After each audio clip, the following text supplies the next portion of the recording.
Yun. Bunda na. Ginabot na po tayo ng gabi. So ligpit natin ang ating mga tools. Andar na rin at makakawin na rin po sila.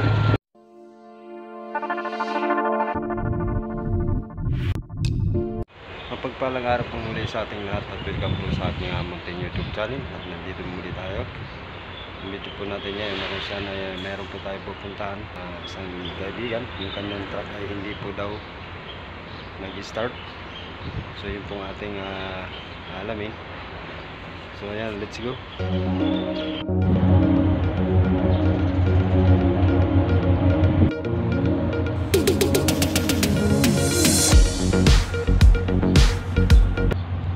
Free axle.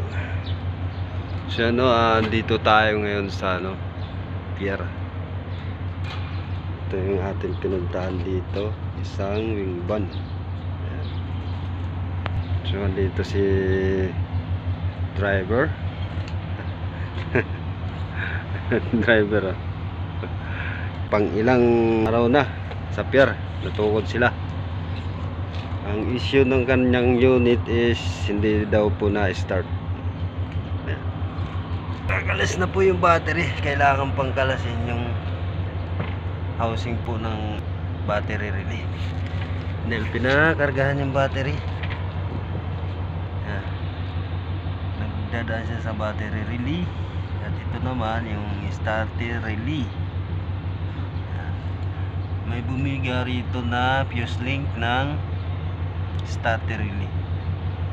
Ayan, dinampiran lang muna natin pansamantagal o pansamantala. Siyan, bali pagdating ng battery saka pa lang natin nalalaman kung ano pa yung mga maaaring naging problema ng unit. Ganda ng tanawin dito, bukas lahat ang wing van, tagusan yung hangin.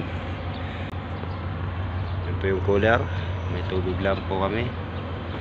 Yan guys, power plant, no? So pinulot na yung battery dahil pinachargingan. So bago pa naman sila. So wala pa naman yung dikit na masisira ng ganun na lang. Kaya ang naging issue lang ay hindi siya nag-start. Pero alamin pa rin natin yung ibang dahilan bakit naglulubat po yung battery. Ayan, dumating na battery. Ayan, dumating na po siya, no? Ayan. So ikakabit na po natin siya. Bali na install na po natin, no? Ilalagay na lang po yung mga battery cable. Ayan, naka-install na. So try natin. Testing na muna natin. Pag hindi umandar ay problema pa rin. Now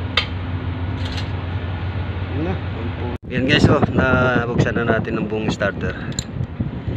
Kita mo naman ang naging damage, no? Commutator bar, armature, assembly. Yan o, kinayod na po siya nung ating holder. Yan, wala na yung carbon. Ubus na yung carbon, kaya hindi siya mag-response sa ating starting system. Ito po yan naging ano niya. Yan po yung ating nakita. So naging problema hindi po pag-start o pag-redundo man lang. Ganoon pala ang kanyang naging problema na. Kaya kahit anong direct, wala pong response ang ating starter. So nadamay niya pati yung solenoid. So hindi na rin kasi ito napalo. Yan, repair talaga. Panibagong armature. Diyan. Repair na rin siya kasi nakahinang. Instead na dito po siya i-bolt, no? Yung positive. Positive. Ayan. Yung negative natin. Dito naman nakaka-connect yun sa ating holder. Magandang nagpaka-bolt lang sila. Ayan. yung stock po na carbon, dapat nagpaka-tornilyo siya rin dyan sa ating field at saka dito sa ating holder ng carbon. So nagpaka-bolt dapat. So yun mga idol, inaabot na tayo ng gabi. Ito yung ating nakuha na surplus, no? Tsaka ito yung ang kanyang stock. Ito po yung stock po na starter. Tsaka ito naman po yung ating at least okay lang kahit luma, basta okay na okay siya. Para makaalis na po itong mga kaibigan natin. Kasalukuyan po sila nandito po sa Luzon o nandito po sa North Harbor, Manila. Ang biyahe po nila ay patungo pang Bicol.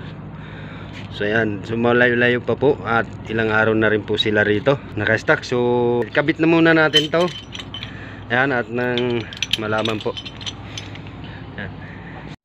So ayan, kabit na natin. Ayan. Ayan, tapos flashlight na. Dala na inap. Kabit na natin yung starter. Next yung ano na isang bolt dito. Ayan.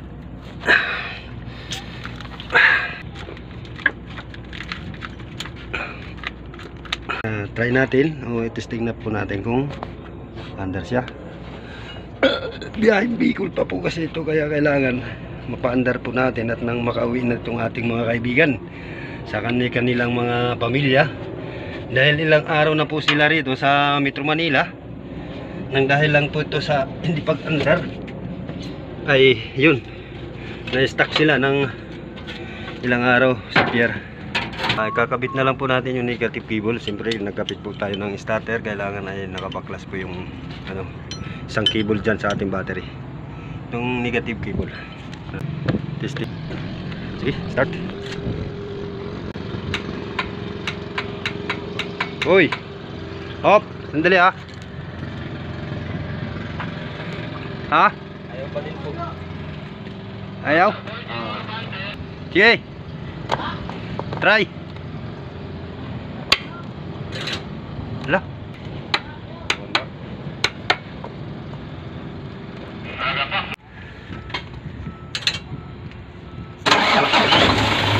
Yun. Mandar na.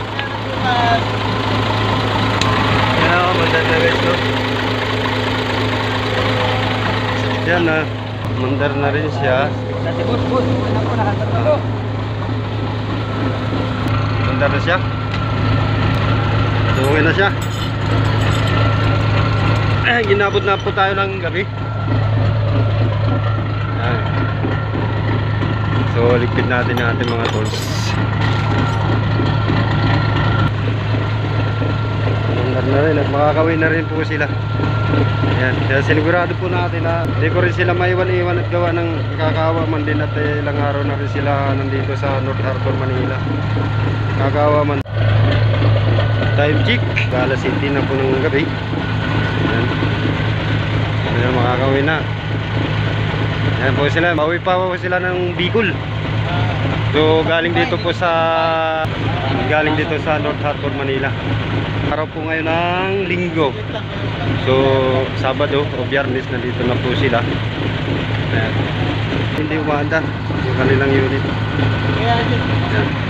Ayan, hanggang dito na lang mga idol. Maraming salamat. God bless po sa ating lahat.